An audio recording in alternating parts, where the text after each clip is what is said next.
నమస్కారం రామ్మోహన్ రావు గారు. నమస్కారం నమస్కారం సార్. సార్ ఎలా ఉన్నారు sir Rammohan Rao garu? Fine fine fine sir. కెమెరాకి చాలా ఫస్ట్ టైం వస్తున్నట్టున్నారు కదా? వెరీ రేర్ బట్ ఇంతకుముందు ఎప్పుడూ వచ్చారా? చాలా తక్కువ, very rare, very very very rare. అది మీకు జనాలకే చాలా తక్కువ తెలిసాము. That is also true. ఇండస్ట్రీలో లాస్ట్ 30 years నుంచి ఉన్నాం కానీ చాలా చాలా అదే. తక్కువ తెలుసు. అంటే మీది యాక్చువల్లీ ఇంతకుముందు బ్యానర్ ఉండేది కదా? యా మల్టీ డైమెన్షన్ ఉండేది. బ్యానర్ ఉండేది చేశారు. ఇప్పుడు తగ్గించేసి బ్యాక్ ఎండ్లో ఉండిపోయారు. అప్పుడు back end sir, we're not in friend. ఏంటి సార్ లవ్ స్టోరీ తర్వాత మళ్ళీ ఇంత గ్యాప్ వచ్చి ఈ సినిమా చేస్తున్నారు? అంటే శేఖర్ గారితో. But we have been doing couple of films in between కదా సార్. ప్రిన్స్ తీసినాము, దాని తర్వాత మైకిల్ తీసినాము, దాని తర్వాత ఒకటి 3-4 films తీసినాము.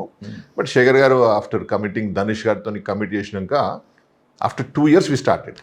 After announcing with Shekhar గారు అండ్ ధనుష్ గారి తర్వాత బట్ 2 years తర్వాత స్టార్ట్ చేసినాం. స్క్రిప్ట్ రెడీ చేసినందుకు హీ టుక్ సమ్ టైమ్. అందులో కూడా ధనుష్ గారు వేరే పిక్చర్స్ కమిట్ చేసినారు. So whenever both are free we will start అనుకున్నాం. మొన్న లాస్ట్ 2024 జనవరిలో వీ స్టార్టెడ్ దిస్. 24 జనవరి. అదే టోటల్ అనుకున్న దగ్గర నుంచి 2 years దాటిపోయిందా? 1.5 year, exactly 1.5 year release చేస్తున్నాం. నాట్ ఇన్ 1.5 year, ఇంకా కొంత తక్కువనే. షూటింగ్ స్టార్ట్ డేట్ నుంచి ఇప్పుడు వరకు అసలు బేసిక్గా అనుకున్న దగ్గర నుంచి అనుకున్న దగ్గర నుంచి 3.5 years. 3.5 years. అబ్బా, 2 years అవుతుంది స్టార్ట్ చేసాం. అదే ఇట్స్ లాంగ్ పీరియడ్. ఒక సబ్జెక్ట్ని అన్ని సంవత్సరాలు సస్టైన్ చేయడం చేసుకున్నాం. స్టోరీ ఇట్స్ ఆ స్టోరీ ఇప్పటిది అప్పటిదని కాదు సార్. ఇట్స్ రన్నింగ్ కొంచెం పీరియడ్ స్టోరీ కాబట్టి పెద్ద I don't think it should be a problem. అట్లేం లేదు problem.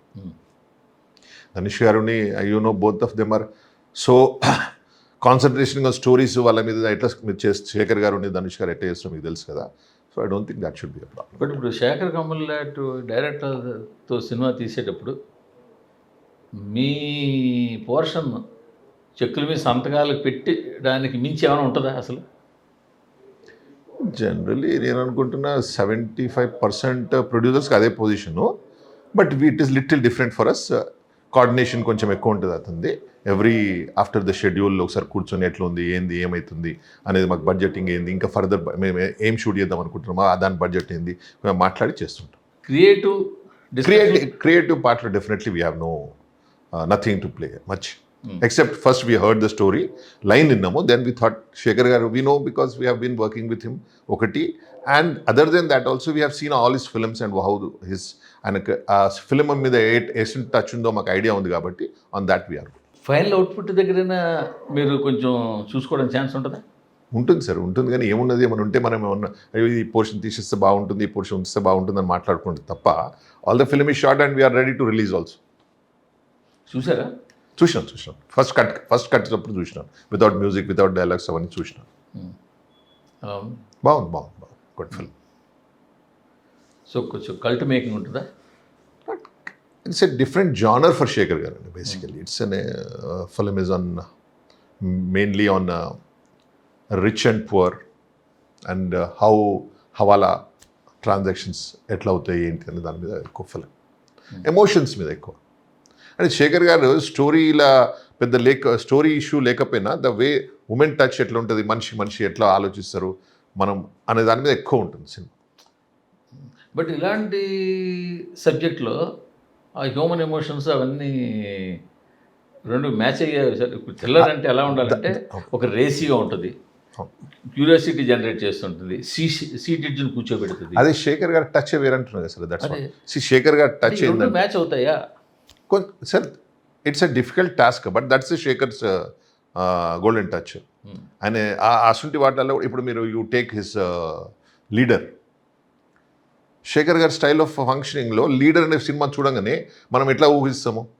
But the way he took that film so nicely, really I like it very very much. మీ అందరికీ లీడర్కి క్రిటికల్ అప్లాస్ బాగా వచ్చింది కానీ అదే దట్స్ వాట్ కమర్షియల్ వర్కౌట్ తక్కువ అయింది బికాస్ ఆఫ్ ఫస్ట్ టైం రానా గారు ఇంట్రడ్యూస్. దాని తర్వాత అంత స్లోగా బోర్డ్ అనే ఫీలింగ్లో ఉండే కావచ్చు. కానీ now things have change. Pan India films వస్తున్నాయి. అది ఎంత స్మూత్గా ఉన్నాయి కూడా pictures are running and they are big actors in this. మన ధనుష్ కానీ, రష్మిక కానీ, దెన్ యూ హ్యావ్ నాగార్జున, మన రష్మిక, ధనుష్, వీళ్ళు ముగ్గురు ఉన్నారు. That's a big thing.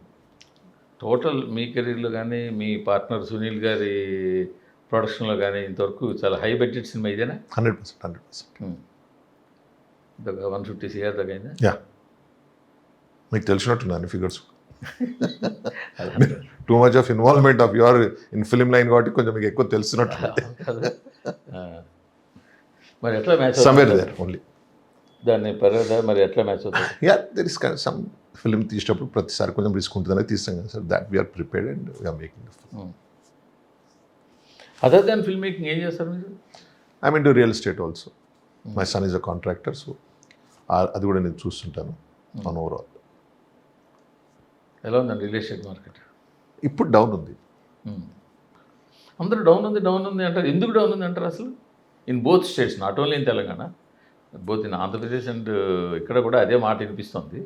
ఇక్కడైనా ఉంది, కర్ణాటక పర్సెప్షన్ సార్. ఇప్పుడు మనం ఇప్పుడు ల్యాండ్ కొన్నప్పుడు మన దగ్గర నుంచి ఇంకోళ్ళు కొంటారు అనుకునే ధైర్యం ఉంటేనే మనం ఓ ల్యాండ్ కొంటాం.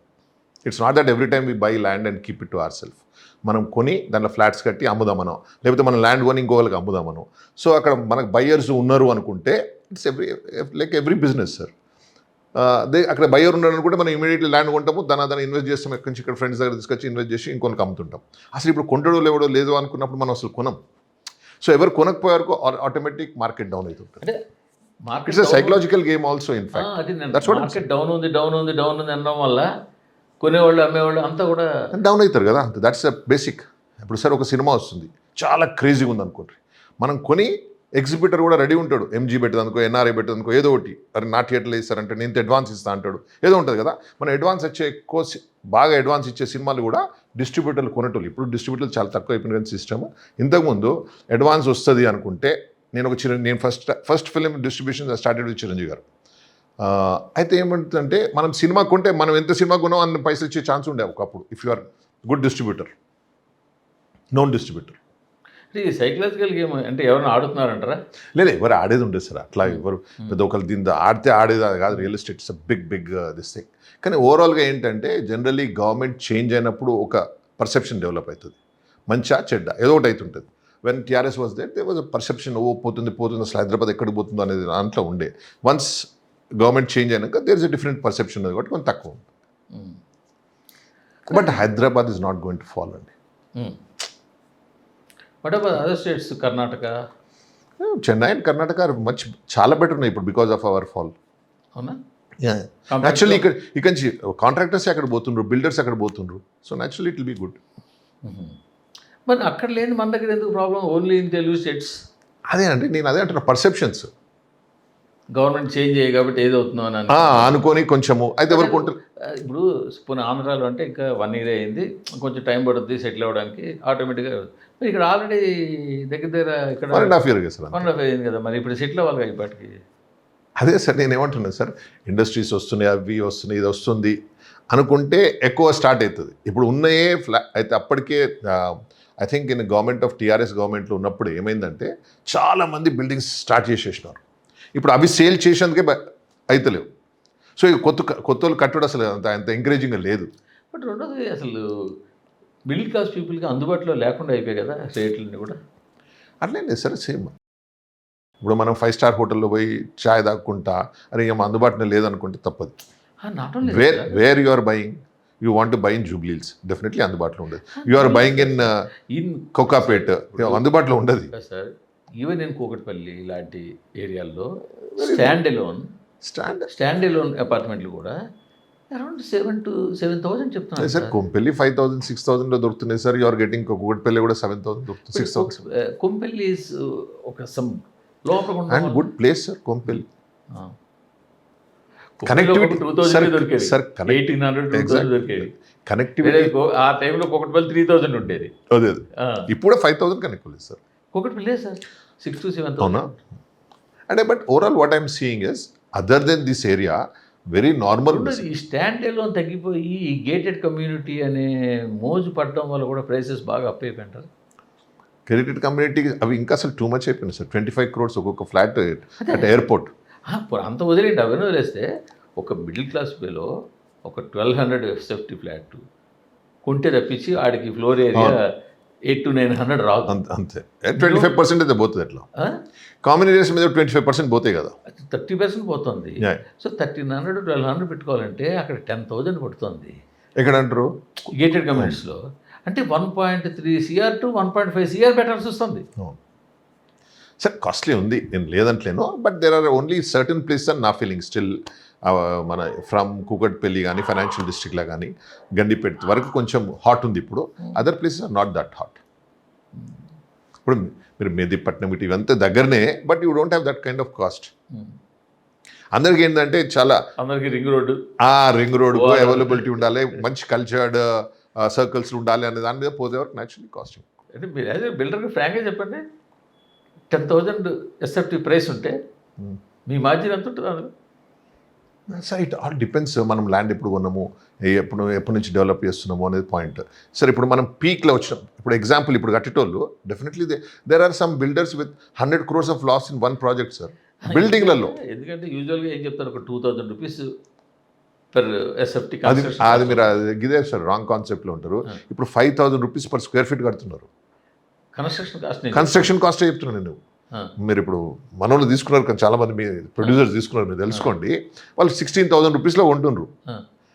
సో దట్ ల్యాండ్ అక్కడ వాళ్ళు కన్స్ట్రక్షన్ చేసేదే 5,000. 5-star హోటల్స్ లెక్క ఉంటున్నాయి సార్ ఫ్లాట్స్ కూడా. మనం మామూలుగా స్టాండ్ అలోన్ కూడా sir when you're going on the heights, మీరు ఒక 10 floors 12 floors 14 floors ఇవన్నీ దీని మీద డిపెండ్ అవుతాయి. 30 floors పోయేదాని మీద అప్పుడు వాడికి కాస్టింగ్ ఎక్కువ అయిపోతుంది. అండ్ ఆ project heavy glasses heavy everything construction. Not only that sir, 1 yearలో అయ్యేది 3 years అవుతుంది, 4 years అవుతుంది. ఎందుకంటే వాడు 30 floors పోయి కట్టేసినాక అమ్ముకోవాలి కదా. అప్పటి వరకు అమ్ముడు వాల్యూ ఉండదు, కింద వచ్చి ఉండలేడు కదా. సో మినిమం ఒక 30% అయితే ప్రాఫిట్ రేషియో ఉంటుంది యావరేజ్. ఉంటుంది అని అనుకోవద్దు, అదే అంటున్నా, ఉంటుంది అని అనుకోవద్దు. It should not be more than 20% maximum. అది there people are going in losses అంటున్నాయి ఇప్పుడు. Definitely sir bleeding sir. They also bring on money on in same సినిమా లెక్కనే సార్. మీరు ఏది బెటర్ అంటారు? Definitely real estate definitely. ఎందుకంటే కనీసం మీ మనీ అక్కడ ఉంటుంది. అదే అంటున్నా, definitely real estate is better. But the way how much you take the risk. ఇప్పుడు మీరు 100 flats కడితే కొంచెం రిస్క్ తక్కువ ఉంటుంది. అదే మీరు పెద్ద కాంప్లెక్స్ కడితే 6 బిల్డింగ్లో 30 floors కడుతున్నాం అనుకోండి, there is a big risk. అసలు అమ్ముడు పోకపోతే మన పరిస్థితి సార్ ఆపరాదు బిల్డింగ్ను. ఎందుకంటే కొన్ని వాళ్ళు సగం మంది ఉంటారు కదా, వాడు ఒప్పుకోడు కదా. వాడు 11వ floor కొంటాడు, అక్కడ కట్టాల్సింది లేదు. మీరు మొత్తం 30 అంటే 30 వరకు కట్టవలసిందే. ఈ 4వ floor సేల్ అవ్వకపోయినా కట్టాల్సిందే. సో మొత్తానికి సినిమాల కన్నా real estate better 100%. Even slump ఉన్నా. ఇప్పుడు సినిమాలు కూడా స్లంప్ ఉంది కదా. స్లంప్ ఉంది సార్. సినిమాలు ఎప్పుడు స్లంప్ ఉందా లేదా అనేది I still don't feel that sir. సినిమాకు న్యూ స్టోరీ సార్. నేను 30 ఏళ్ళ నుంచి ఉన్నా కదా. నేను ఫస్ట్ సినిమా తీసినప్పుడు ఎంత టెన్షన్ ఉన్నదో నాకు ఇవాళ కూడా అదే టెన్షన్. ఇట్స్ నాట్ దట్ నేను 30 ఏళ్ళు నాకు ఎక్స్పీరియన్స్ ఉంది ఇప్పుడు ఇక నేను పెద్ద ఐ కెన్ రిలాక్స్ అన్నట్టుగా అయితే ఉండదు సినిమా line. Every film is different, every man whom we're taking. ఇప్పుడు నేను ఏ హీరోతో తీస్తున్నా వాళ్ళు వేరే తీరు ఉంటారు నాతో. అప్పుడు నేను ఎగ్జాంపుల్ కృష్ణ గారితో తీసిన, నేను సుమన్తో కృష్ణ గారితో తీసిన. వాళ్ళు వేరే ఉంటారు, ఇప్పుడు వీళ్ళు కాదు కదా సార్. సో నేను 30 ఏళ్ళ నుంచి నాకు తీస్తున్నా కాబట్టి నాకు అందరు తెలిసినట్టుగా ఉండదు లైన్. ధనుష్తో తీసినాము, దాన్ని శివకార్తికేయన్ తీసినాం. It's a different experience. So ఈ సినిమా మీద మంచి హోప్. షూర్ 100%. ఎందుకంటే చాలా పెద్ద బెట్ కదా ఇది. బట్ అదే అంటున్నా, మీకు చెప్తున్నా, ప్రతి సినిమా మీద ఏదైతే ఉందో ఆ టెన్షన్ అయితే ఉంటుంది అనుకోండి. We want the film to be successful కదా సార్. తర్వాత ఏంటి నాని గారు శేఖర్ కమల ఫిక్స్ అనేది? శేఖర్ గారితో తీస్తున్నాం, కానీ నాని అనేది ఇంకా ఫైన్ దిస్ కాదు సార్. We're planning something. ఆయన అన్నారు కదా నాని గారికి ఏదో లైన్ చెప్పారు చేస్తారని, ఆ మధ్యన వచ్చింది టాక్. అవును వచ్చింది, కానీ ఇంకేం ఫైనలైజ్ కాలేదు. Nothing has been finalise. But Shekhar garu అయితే మీ permanent director. As on now his next film also we're with him. మళ్ళీ మరో 3 ఏళ్ళు. కొంచెం he takes time and does. 3 ఏళ్ళు కాకపోయినా atleast will take 1 year to start. ఇంకొక 1 year నుంచి 1 year వరకు పడుతుంది ఎట్లా సినిమా. 2 years అయితే అవుతుంది. ఏంటి ఇక్కడ హీరోలు ఎవరు ఎక్కువ డేట్లు ఇవ్వట్లేదు ఏంటి? ఈ మధ్యన వరుస పెట్టి తమిళం మీకు వెళ్ళిపోతున్నారు. రెండో సినిమా తమిళం అప్పుడే. అట్లేం లేదు సార్, మీకు తెలుసు కదా సునీల్కి అయితే is having fantastic contacts with ఇక్కడ ఉన్న హీరోస్తోని. అట్లేం సెట్ అయితే లేదు అంతే. సి వీ షుడ్ హ్యావ్ ఒక మంచి యాక్టర్ ఉన్నప్పుడు ఒక మంచి డైరెక్టర్ ఉంటే కాంబినేషన్ సెట్ అవుతుంది దాని మీద ఉంటాం కదా యాజ్ అ ప్రొడ్యూసర్గా. అట్లేం అవుతలేదు అంతే, అంతకని తప్పేం లేదు. శేఖర్ గారు వస్తే కొంచెం I think we can get good actors Telugu also, it's not a big issue. మీకు కూడా కాంట్రాక్ట్స్ బాగున్నాయి కదా. అదే ఉన్నాయి, నేను అంటున్నాను సార్. జనాలు మీ గురించి తెలియదు కానీ ఇండస్ట్రీ మీ గురించి తెలుసు, మీకు ఇండస్ట్రీ తెలుసు. యా సో అంటే మీకు ఉండే కాంట్రాక్ట్స్ మీకు కూడా ఉన్నాయి కదా. ఉన్నాయి సార్. అదే we'll try for a better start. అసలు లాస్ట్ ఒక మాట చెప్పండి, ఇప్పుడు ఇండస్ట్రీ ఎలా ఉంది? ఎందుకంటే టీవీలో రకరకాల వార్తలు, రకరకాల కమోషన్లు, అది బాగాలేదు, ఇది బాగాలేదు, ఆడట్లేదు, జనాలు రావట్లేదు, ఓటీటీ డబ్బులు రావట్లేదు, ఇలా రకరకాలు కనిపిస్తుంది కదా. Sir it is a changing process. ఇది ఒక ఇట్లే ఉంటుందని అనుకోదు ఏది కూడా ఇండస్ట్రీ. రియల్ ఎస్టేట్లో అయింది, ఇప్పుడు పడిపోయింది, పెరిగింది, అట్లా ఉంటుంది కదా. ఇది ఇంకా డైనమిక్, ఇట్స్ మోర్ డైనమిక్.